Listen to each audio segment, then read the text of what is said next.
Now let's get more perspective on the fight against corruption and the sentencing of judges. We're being joined on the News at 10 to discuss this by a senior advocate of Nigeria, Paul Ananaba. Thank you so much for joining us. Yeah, good evening.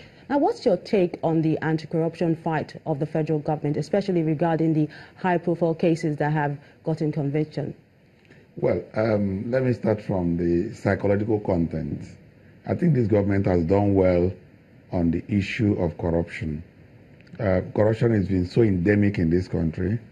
You now see that corruption is not so much extolled in this country now. In terms of convictions, yes, 2 governors have been convicted. We should not measure success of the fight against corruption only by high-profile convictions. Yes, it's good 2 governors have been convicted, but at various levels of this country there is corruption. So we should begin to fight not only from the judicial and prosecution point, but also from the psychological point. We need to begin a sustained campaign to let Nigerians know that corruption is wrong. And just as the president said recently, we should no longer be celebrating corrupt persons, whether they're in government or in private life. Now, the 2 convictions should be sustained. I mean, in terms of the prosecutorial success. Even though a prosecutor is not allowed to be a persecutor, but they should begin to find out why did they succeed in these particular cases, what should they do more, and what should they not do. And I think that corruption should be an issue that every Nigerian should be concerned about.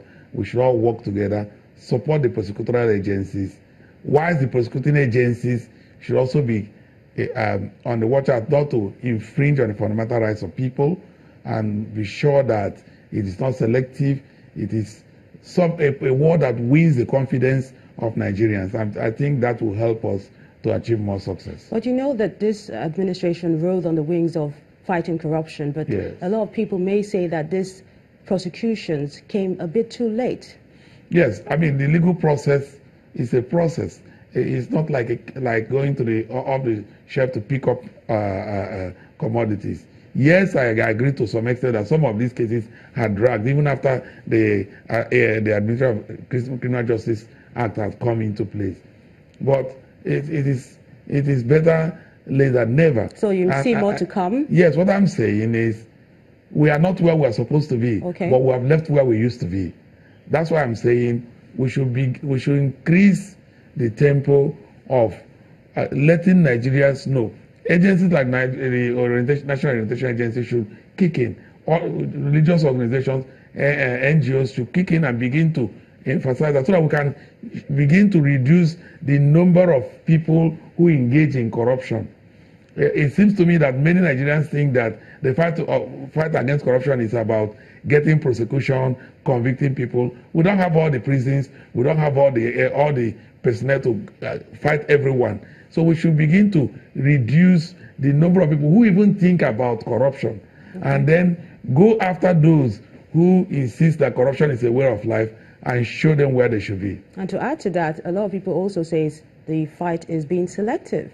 Well, those are perspectives. Okay. And I believe that even if you say it is selective, when it starts, it will burn everyone who is corrupt. You are seeing a situation now where people go to court to ask for mandamus to compel prosecutorial agencies to prosecute certain people. So that's the beauty of it. If it starts, it will continue. It will not stop. So there's no issue of let's start somewhere. That's my point. Let's start somewhere, even if it is one-sided. If someone is corrupt, he wouldn't have been corrupt alone. So the other people who are involved in the corruption, he would not like to also be prosecuted alone. He may also come up to say other people were involved. So that's the way. Let's start, rather than leaving corruption to continue to engulf the country, even if it is selective, let us start with somewhere. Okay, now besides the National Orientation Agency that you mentioned, what else do you think can be done? The religious organization should come in. the NGOs should come in. Every facet of the country, professional bodies should begin to also fight corruption within their foes. NMA, MBA, ICANN, all these organizations should begin to clean house, do in-house cleaning, so everybody knows that, because you can't leave it to EFCC, ICPC, Special Fraud Unit and all that. They can't cope. Everyone should be involved in this war, and that war will be won. Thank you so much, Senior Advocate of Nigeria, Paul Ananaba, for speaking with us on the news at 10. Thank you. Now let's move to Rivers State now, where the governor, Nyesom Wike, says he's happy with the outcome of today's local government elections after voting closed in the 23 local government areas of the state. Election observers have also judged the process free and fair. The exercise is expected to bring in new chairman, vice chairman and councillors into all the council wards in the state. Our correspondent Emmanuel Ire tells us more. Deserted streets of Port Harcourt, the River State capital, suggest high compliance to the no movement order. This is Ward 9 Unit 7. We declare this election open. But all polling units in the 316 wards spread across the 20 local government areas get busy with the local government elections coming over 3 years after its last conduct in the state. The main opposition party in the state, the All Progressives Congress, had pulled out of the elections, saying it had legal issues to resolve. The atmosphere appears generally peaceful in most centers, as many voters join the queue to perform their civil responsibilities. The process is fantastic. As you can see, people are orderly, and it is honestly a good one to ensure that democracy is practiced at the top tier of government, which is the local government administration. Electoral officials as well as registered election observers are here to see things for themselves. We are here to observe the election, and people are here in mass to cast their votes. With our observation, everything is moving well, peaceful. The River State governor says the process is impressive and believes there are lessons to be learned from the election. Yes, there are positions that people will contest. Only one person will emerge. And when one person emerges, others should follow and make sure that development in the various areas. So INEC and security agencies should work out modalities on how people will have confidence in the electoral body. And that is all people need. And once we have the confidence, things will move on smoothly. So I pray that INEC must have sent observers to check, to monitor what has happened in River State today. People have been commending that this is the best they have seen. As everyone waits for the collation of results and their eventual declaration, many believe that the next port of call may just be the 2019 election, as Nigerians look forward to a process that can generally be regarded as credible. Emmanuel Ire, Channels Television News. As the world celebrates the International Day of the African Child, concerned Nigerians have asked the state governments to immediately implement the Child Rights Act and provide education for all. This year's theme tagged Leave No Child Behind for Africa's Development. And our correspondent Loretta Chogo tells us more about that story.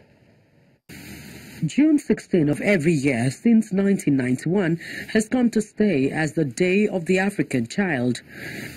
It honors those who participated in the Soweto uprising in 1976. This has raised an awareness of the need for the improvement of the education provided to the African child. Kano State, northwestern Nigeria, is among the highest populated in the country and faces a number of challenges with children, particularly out-of-school children, engaged in child labor with no education, child abuse, girl-child marriage, street begging and others. A community rally by school children from selected secondary school in Fage local government allows them lend their voices to their rights. We look forward to days where every Nigerian child will have access to quality and quantitative education, regardless of his skill or her place of birth or family background. Most of these children children, they are not even being controlled. They are not under the care of somebody per se to a certain extent. And that is why you find out that the problem still lingers. It's still there. It's on. Because, okay, a child that is not under the care of his parents, for example, you find out that he will be going from one place to another, seeking for actually an assistance, to take care of himself. According to UNICEF, most countries have insufficient data to assess whether they are on track to achieve the Sustainable Development Goal targets for children. In the south-south states of Nigeria, the Child's Right Act, which was signed into law by different state governments in the region, has not taken full implementation many years after. By the Child Rights Law, every child, the Child Rights Law and the Universal Basic Education Act, every child of school age must go to school free. It is education must be free and compulsory for for primary school and junior secondary school. But go around, you still see children who should be in school hawking. This year's theme, Leave No Child Behind for Africa's Development, is apt as the level of public education in the country is slumping by the day. This is the view also in the southwest, east and the north. We've started implementing the child rights law in Bayelsa State. We will say that we need more intervention from relevant key stakeholders to create more awareness on the fact that this law is in existence and it needs to be implemented further. The Borno state government estimates that at least 51,000 children living in displaced people's camps are either orphaned or unaccompanied, as hunger takes its toll on the children who wait for hands out. Most of them, despite trying as much as they could to go to school, they had to fend for themselves. They are no more dependent. They are now dependent on.